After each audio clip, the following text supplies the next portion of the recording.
Sure. So when I was 5 years old, my brothers were born. At first, everything was okay. So they're twins. And then by the time I was 10, it was clear that they had some sort of learning disability. Um, I think they were 9 years old by the time we actually managed to get an official diagnosis for autism. But they were already, unfortunately, not able to be in the regular school system. It was clear that whatever was wrong was going to require very specialist intervention and care and help. So from that point onwards, I guess I was labeled as a carer for them. Obviously, my parents were around. So they were the primary carers, but as a sibling, there were responsibilities that I learned, things I wanted to do for them through love as well.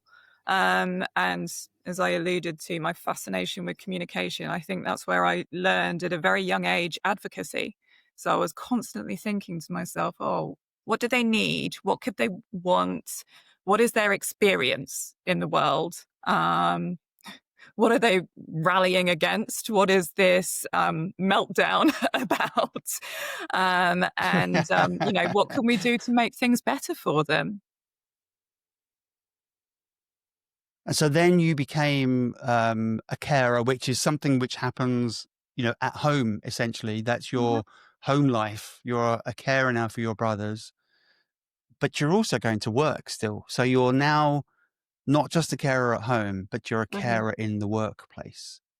What did that feel like? I mean, were you able to share that you were a carer?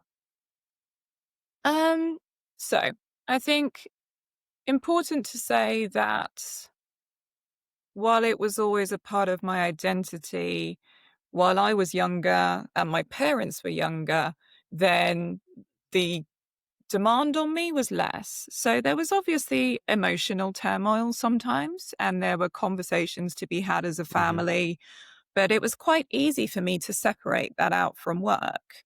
Um, in a weird way, I've always had this kind of mentality. I have to do my best at everything because I have the opportunities that my brothers don't have in life. And so that fixed me in a mindset of probably high achievement, high standards.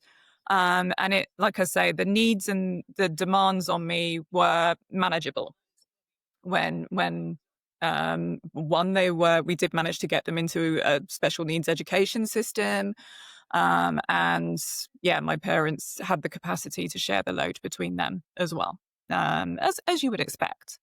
But so I would talk about it with colleagues to go back to your question, but it wasn't something that I really felt an employer needed to worry about for me. And certainly that never occurred to me until a lot later. And actually, the changing point came when I was in a senior leadership role. And so that's something that takes a lot more mental capacity. And I actually also took on that role just as the pandemic hit. So that was a really interesting way to learn your Oh, leadership perfect style. storm. It Yes. really was. But at the Yeah. same time, in the background, what was happening was my parents had gotten a little bit older. Their capacity was a bit more diminished. And we struggled to find support workers. We're in the middle of that crisis.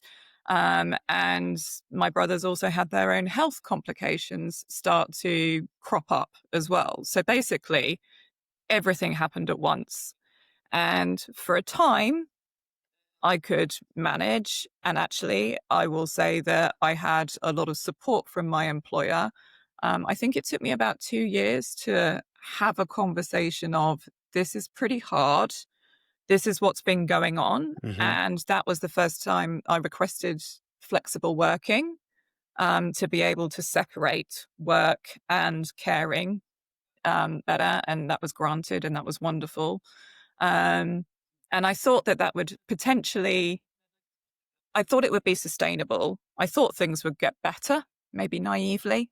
I thought things would calm down if we just got them out, got one of them out of hospital and we sorted out medications and maybe if my dad's health improved or things like that, that unfortunately never came to pass. And Mhm. so it was a band-aid and it was good. And maybe if the cards had fallen a different way, it would have been okay. But unfortunately, things just kept on escalating. Um, and while I did actually have an employer who was curious and continued the conversation, I was so frazzled. My mental capacity in particular was so challenged that I could not find the words to express what I was experiencing, what help I needed. I didn't know what help I needed. And so, Mhm. yeah, like it was, everything just came on top eventually.